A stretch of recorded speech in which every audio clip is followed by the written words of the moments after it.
Welcome to today's webinar titled The Perils of Predatory Publishing and What to Look Out For, conducted in collaboration with Cabell's, a world-class scholarly services provider keeping authors acquainted with accurate and up-to-date information about academic journals. This webinar will aim to enlighten researchers about the warning signs and prevention of predatory publishing. Today we have with us Dr. Fiona Murphy and Simon Lineker, who will conduct this insightful session. Fiona is an independent publishing consultant with more than 20 years of experience in the scholarly publishing industry. She has worked with Oxford University Press, Bloomsbury Academic, and Earth and Environmental Sciences at Wiley in the past, and has also written and presented widely on data publishing, open science, and open data.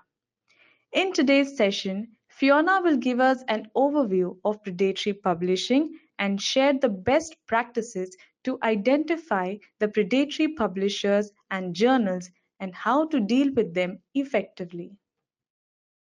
Simon is the Director of International Marketing and Development at Cabell's, where he is responsible for thought leadership, international strategy, and product development. He is a published author and has over 25 years of global experience in publishing as well as lecturing researchers on publishing strategies. In today's session, he will discuss with us the problems of predatory publishing and recommend solutions. We welcome and thank you both for joining us today. Before I hand over the mic to Fiona, I'd like to give you all a brief introduction about Enago. We are the world's leading author services provider, and our author-first, quality-first approach ensures that our authors receive only the best quality output and excellent user experience at all times. This unrelenting focus on authors' needs means that we never compromise on our quality systems and processes at any cost. All our services are designed keeping in mind the author's needs. Inago Academy is our author training platform that educates authors through a number of resources, including webinars as well as live workshop sessions. We also have an e-learning platform for researchers called Enago Learn, along with a live one-on-one consultation platform called Enago Consult. Enago offers world-class services to researchers at different stages of their research career, such as two-editor system English language editing service, academic and non-academic translation service, manuscript preparation service, and publication support service. The Enago promise guarantees that a manuscript edited by us will never be rejected on the basis of poor language. On a rare occasion, if rejection occurs, we will take full responsibility for re-editing the paper for resubmission at no additional cost. Enago's comprehensive after-sales services will support you at every step of the way until your manuscript is published. They are designed to take care of every need from the time you receive our main services until you are published. Enago's research communication services are designed to help you effectively present your research data. In case you are interested in any of these services, feel free to email to us at academy@enago.com. Now, without any further delay, I hand over the mic to Dr. Fiona. Over to you, Fiona. So thank you very much for that kind introduction. So I'm now going to go over the next part of the presentation with you. As you can see, this section is divided into four, and that is the overview of predatory publishing, how to identify predatory publishers and journals, some best practices in avoiding predatory journals, and how to deal with predatory publishers and journals if they start acting, taking advantage of you or of your own work. So to begin with, the overview of predatory publishing. Publish or perish. So basically, as I'm sure you're aware, in order to advance their careers, academic researchers do need to publish in order to get funding or to achieve any promotions or new positions and basically build their professional reputations. They need to publish, and that usually, particularly in the sciences, involves publishing in peer-reviewed journals. So the usual routes towards that within open access, and here are a couple of the most typical. So firstly, the researcher wants to publish, they have an article, so they can start off making a decision about whether to go first for an open access journal, which might mean that they've got some funding to do it, or it's an open access only vehicle that they need to go for, or it might be that they're going for a subscription title, which itself should be free to publish in, but then obviously the reader will be paying in order to access. With the open access journal, once the article's been peer reviewed, if it's been accepted, the author or the research group would pay the article processing charges, and this would then involve immediate publication as an open access article, and it would be usually under a Creative Commons license, in which the author or research group keeps the copyright of their work. On the other hand, if they go to the subscription journal route, it starts off the same. That'll generally be a peer review stage, and then if it's accepted for publication, it will be published in due course in the journal itself. The author does usually have a choice about self-archiving the accepted version of their manuscript. So that would be something that is not the same in terms of its look as the version that's published in the journal, but hopefully it is the same. It's basically the same text, the same figures. And this green open access model involves often a delay. It involves making sure that you abide by that particular journal or particular publisher's policies. And it also involves usually handing over the copyright to that journal or publisher. And so that, so basically that's part of the process. You don't have the copyright at the end. Something that sits slightly in between these two systems is that many journals now, even if they are mostly subscription titles, will also accept open access articles. So basically it starts off again as the same process, submitting to the journal, and if it's accepted for publication, rather than waiting to self-archive in a separate repository, you pay the article processing charge, and again there's immediate open access publication. So that would be again a Creative Commons arrangement rather than the copyright being passed to the journal. So then preprints and preprint servers, if you like, are a recent development which I think have actually, while being very useful to many authors and many journals and subjects, have also served, if you like, to muddy some of the waters in the open access space. So again, a researcher will have a manuscript they'll be interested in sharing with their community and publishing. As we've just seen, the traditional route is open access or subscription to go through a journal and to eventually, hopefully, after peer review, to get a published article. An alternative now is to also use a preprint server, which is free to use and which involves some preliminary checks for scientific content and potential conflicts of interest. And then the article, often in quite a rough and ready format, will be available online to the members of the community. It can be shared and it can also be cited. The preprint mechanism can also be used either in the same time. So basically you can co-submit your article to both a preprint server and to a journal at the same time, or you can do it ahead of time and start off with the preprint space, and then when the journal perhaps has had a certain amount of revision based on community feedback, you could then take it to the journal and then take it through the usual peer review and then publication route. So the advantages for taking the preprint route are that you can speed up the process of getting credit, feedback and citations for your work. So predatory publishing basically is where, if you like, it's something that looks like gold open access route, if you like, behaves like a kind of a preprint route.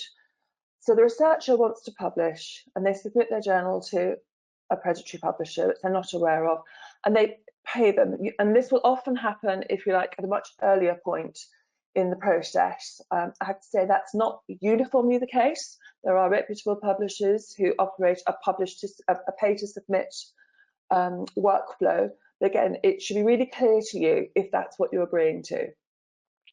There will often be no review with the predatory publishing, or it will be very, very quick, too quick for you to, for it to have been properly rigorous. And again, it may be you lose track of what actually happens to your paper.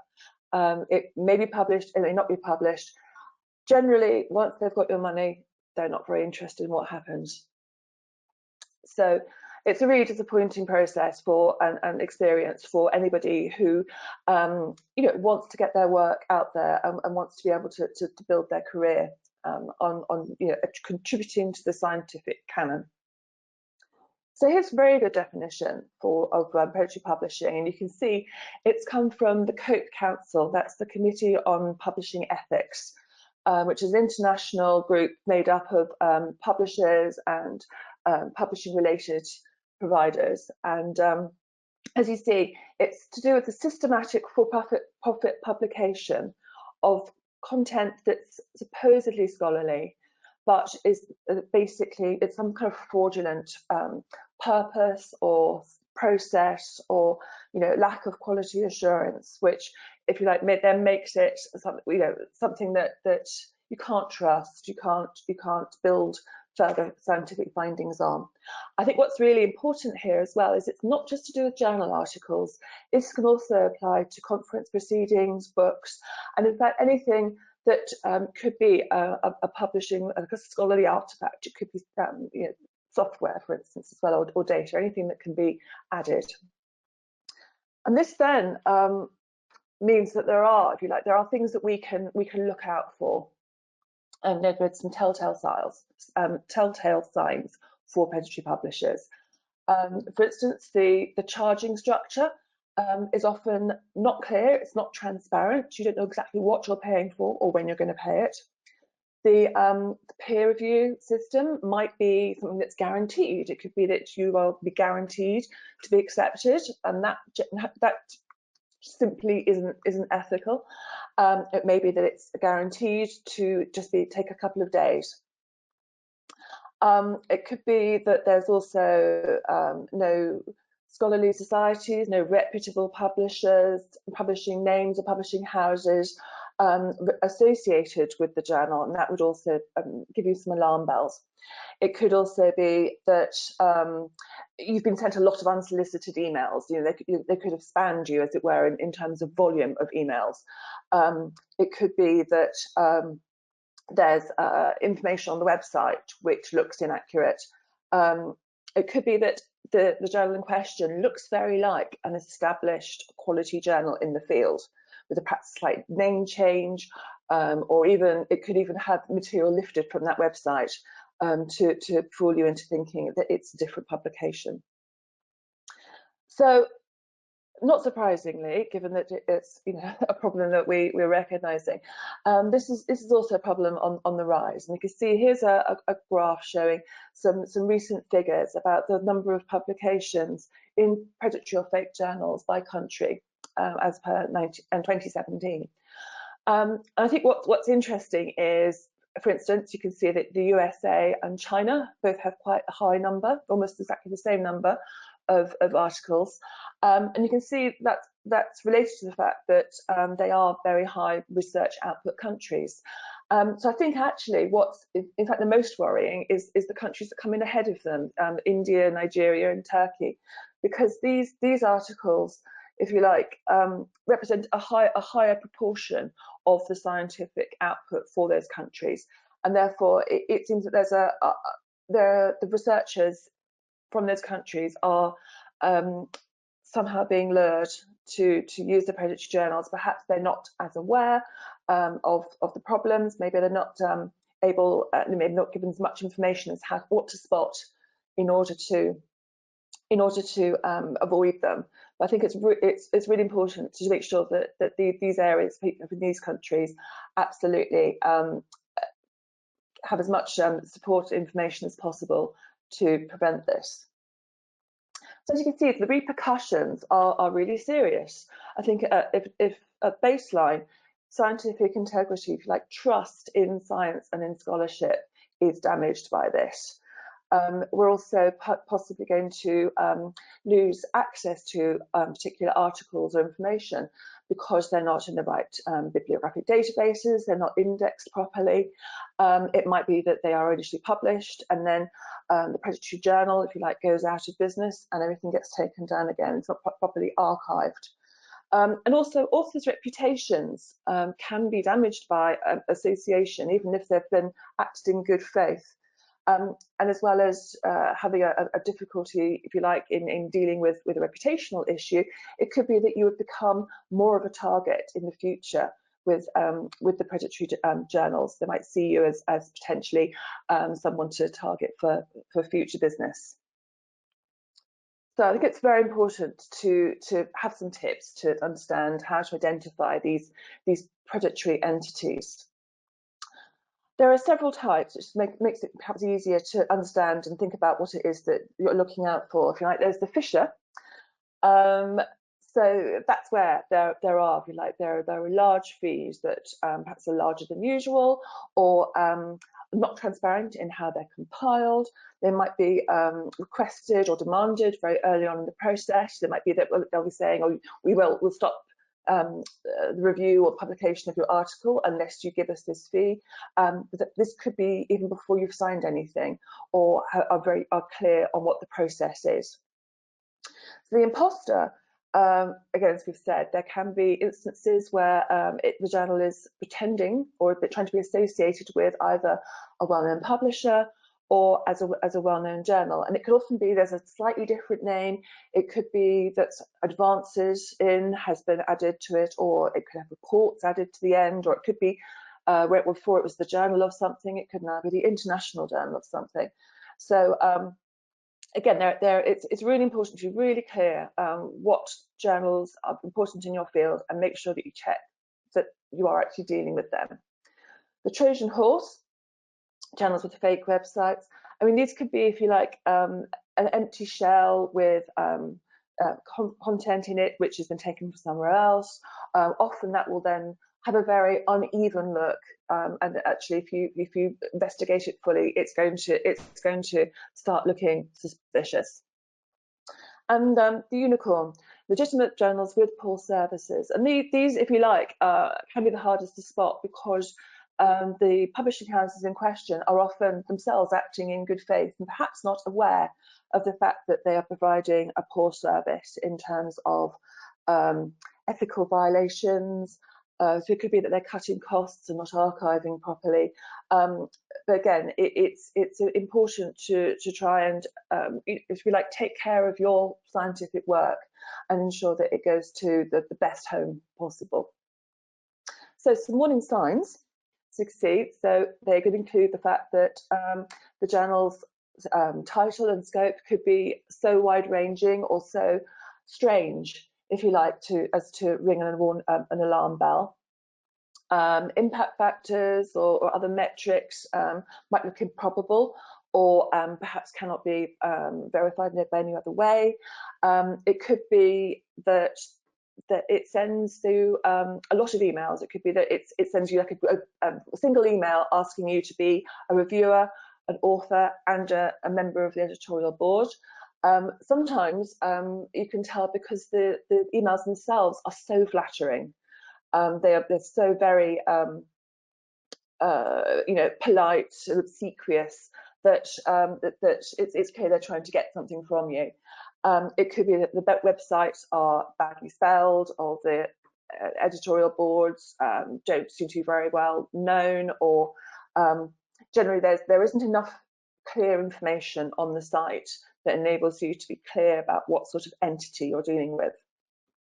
Some additional warning signs are as you know, for instance, with the Trojan horse, it might be that you can see that there are screenshots involved, perhaps rather than real logos and real information.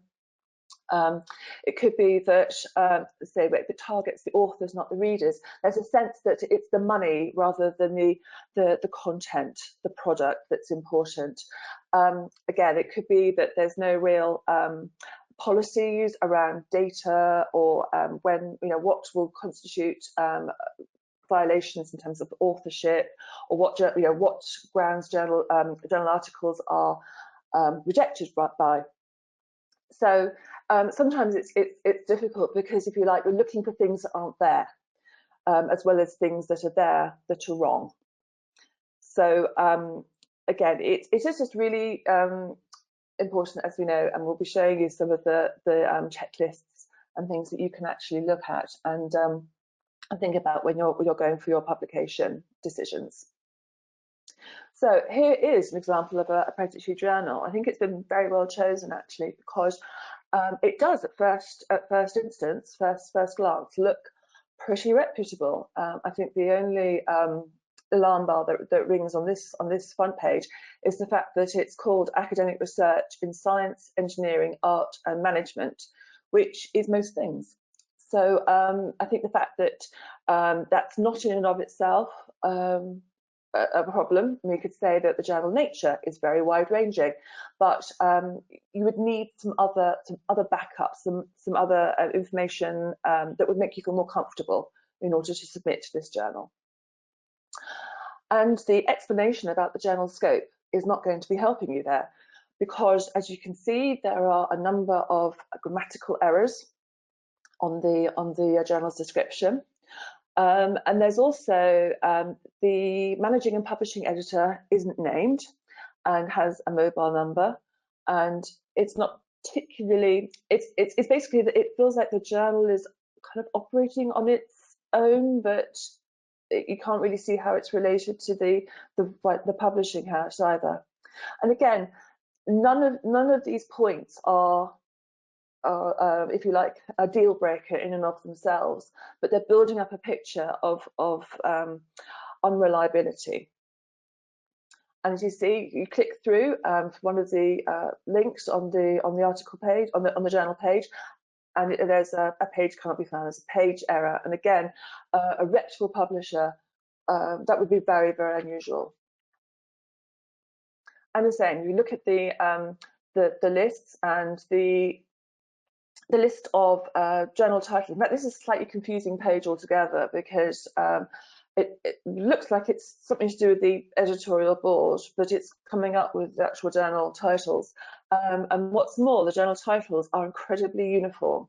And again, a reputable, real publisher, if you like, that's interested in journal scope and developing content and providing services, is going to have more of a variety of journal titles, because they'll have talked to their editors and they've worked out what do you want to convey in the title of your journal, and there would have been more variety. This looks suspiciously uniform. And then we look at the editor information, and I think again, Gmail. A lot of people do use Gmail, but they're all using Gmail.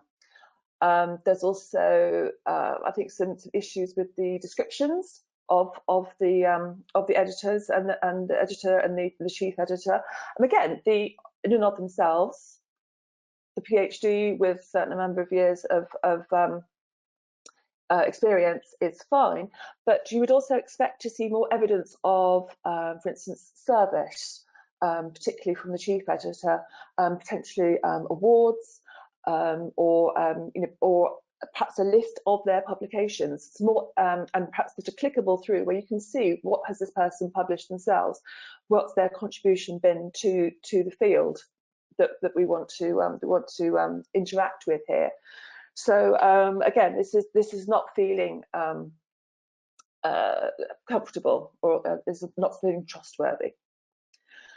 So again, if an example of the kind of email you might get from a potentially predatory journal or publisher, you can see there are all these sort of points that might come through. You might have a very generic email, which sounds as though it looks as though it could have been sent to hundreds or thousands of people.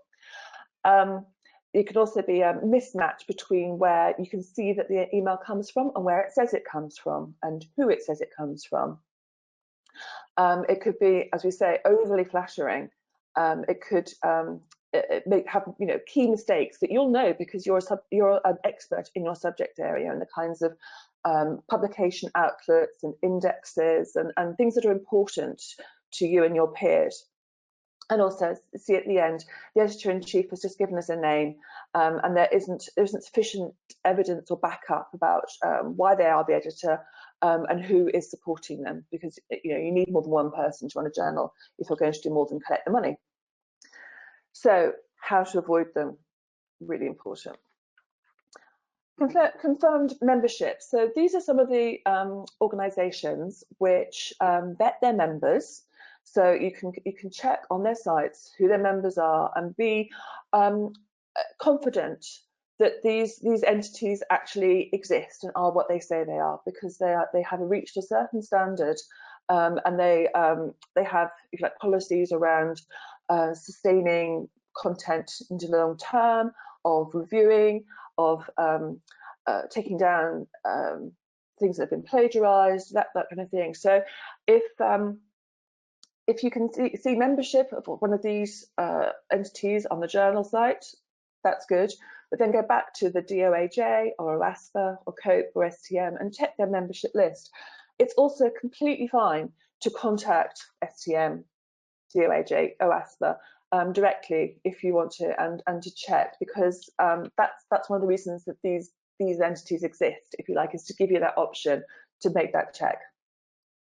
Think, Check, Submit was set up a few years ago by basically a group of publishers and their related industry partners, like Crossref, DataCite, that kind of thing. And this was to raise awareness about predatory journals and to provide people with clear, practical advice on how to avoid making the wrong decision or getting caught by predatory publishing practices. So as you can see, there's a checklist. You can just go through and just check before you submit.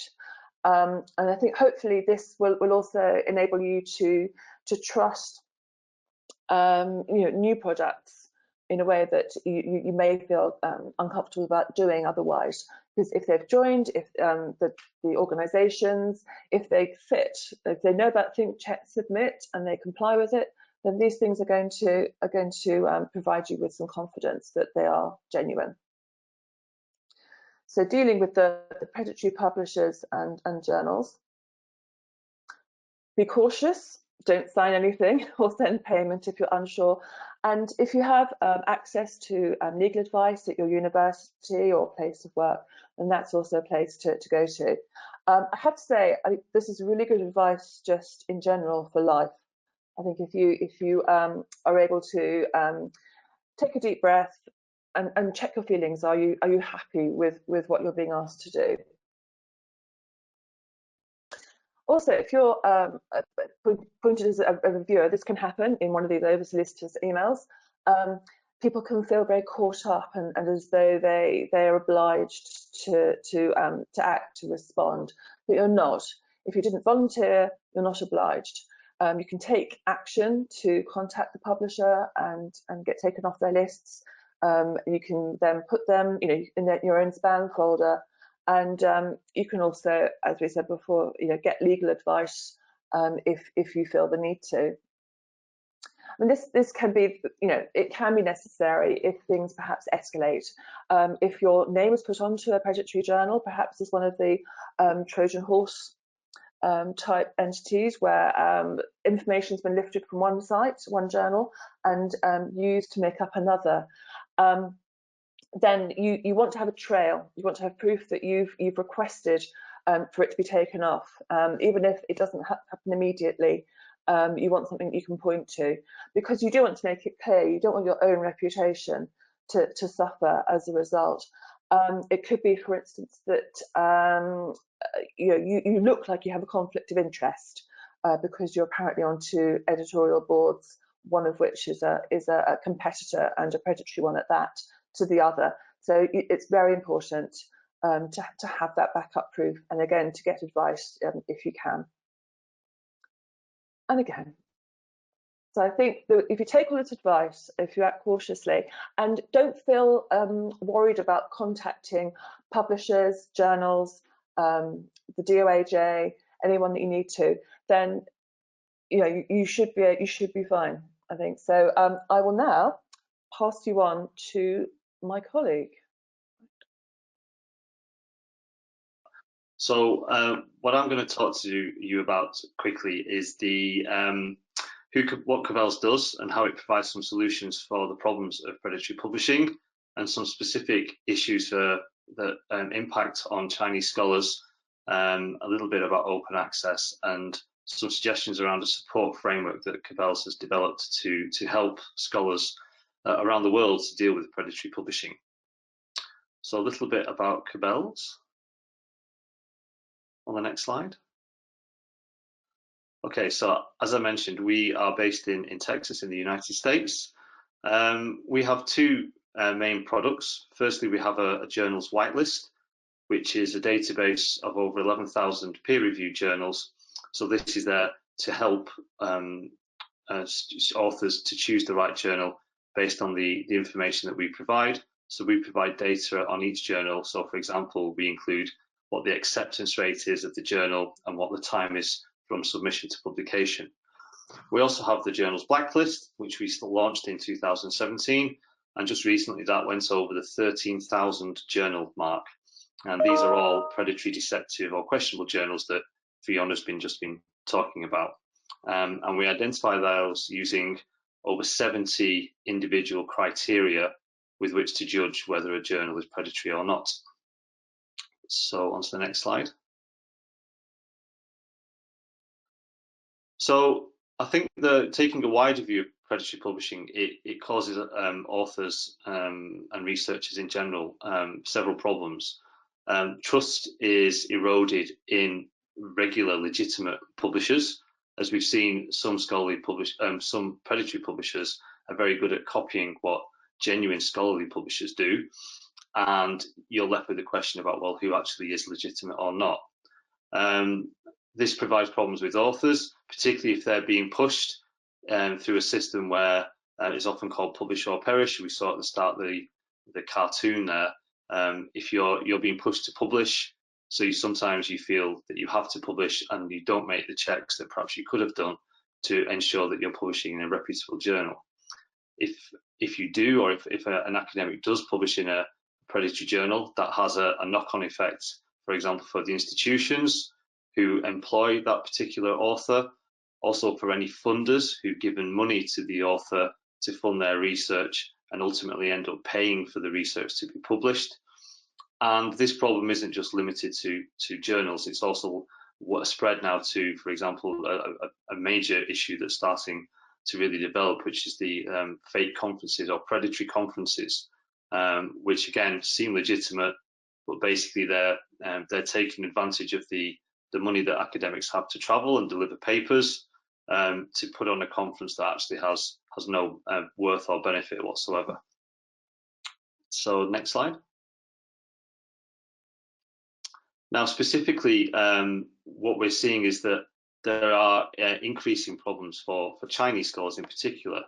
So there was a study done a few years ago which showed that in Asia in general, and particularly with China, there was a huge number of authors that were based there. And we saw some other research shared by Fiona as well about the number of authors from China. Looking at Asia in general, around a quarter of all authors who were published in predatory journals were actually from this region. And as Fiona said, this represents quite a high proportion, or a higher proportion of their total output than perhaps it may do in Western Europe or in the US. On our blacklist of the 13,000 journals that we have, we've got almost 400 predatory journals that are based in China.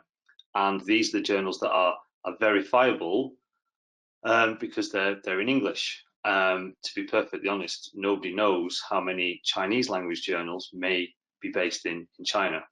And it's worth noting with the recent news of the changes in the kind of the policy of the Chinese government in terms of recognizing authors and where they publish, there seems to be a kind of relaxation, and it may well incentivize more Chinese authors to publish in Chinese language journals. And a potential knock-on effect of that is that some Chinese language predatory journals may well be set up to take advantage of this.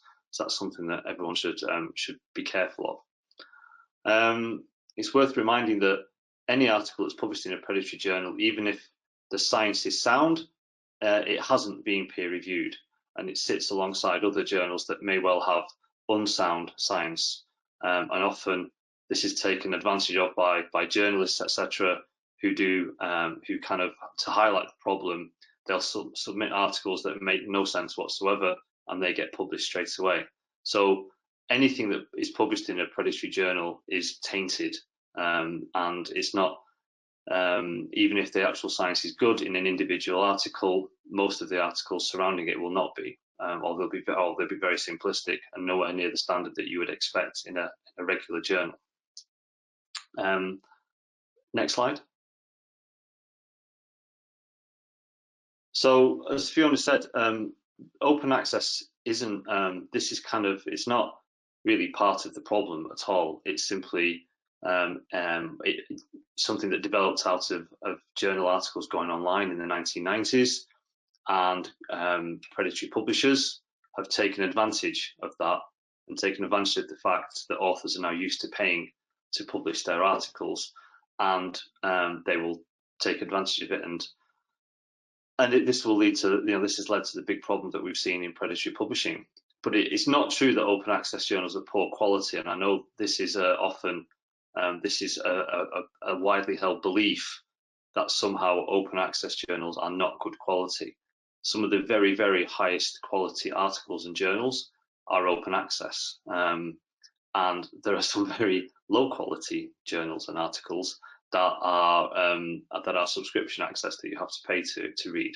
So you cannot simply say that because something is being published in an open access journal that it's got poor quality.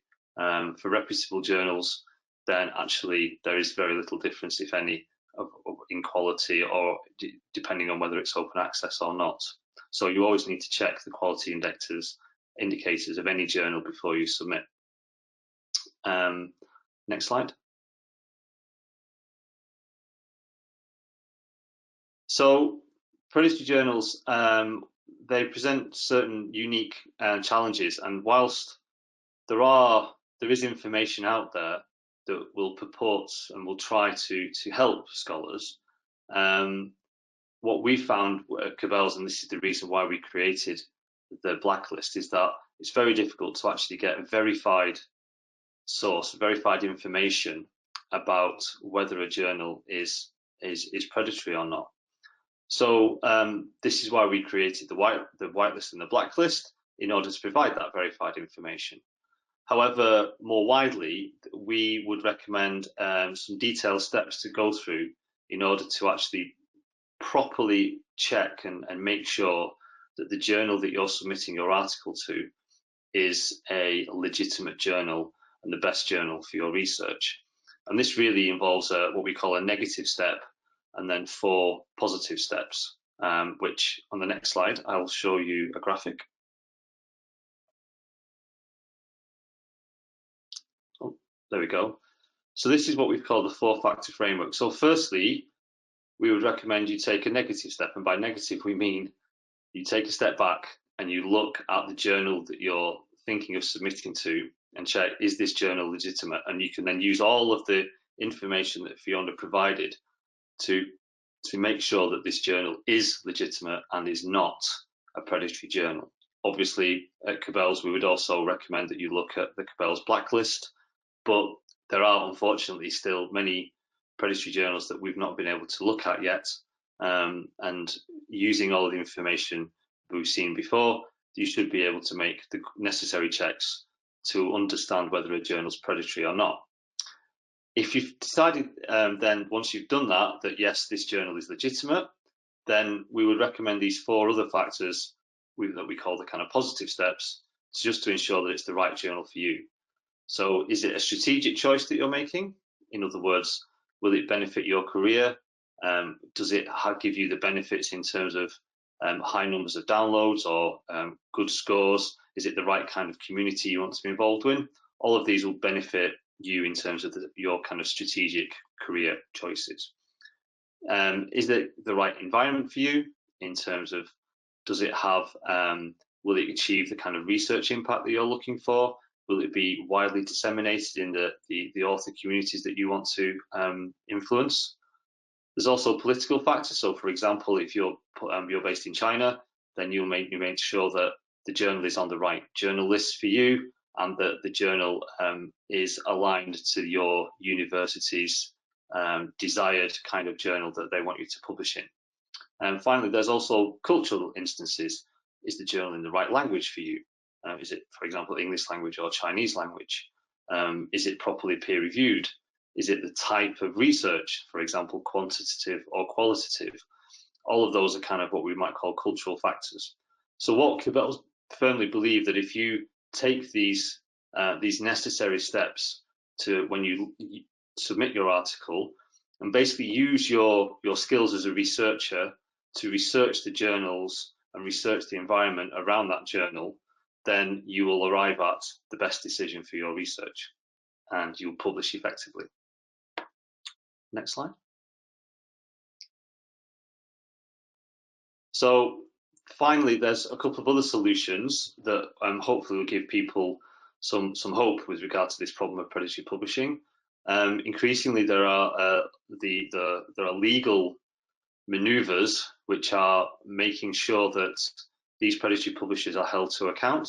So, for example, about a year ago, a court in America found the largest predatory publisher, an organization called Omics International, found them guilty of basically not publishing to the expectations that its authors had, and it fined them the sum of $50 million. Now, actually, Omics to this date hasn't actually made any representation to this court or paid the fine, but nevertheless, it highlighted the problem globally. And the second thing is prevention, and this is where I kind of would say that if you're able to, or if your institution is able to subscribe to the blacklist, then it will have access to the 13,000 journals that we have checked and verified that are predatory.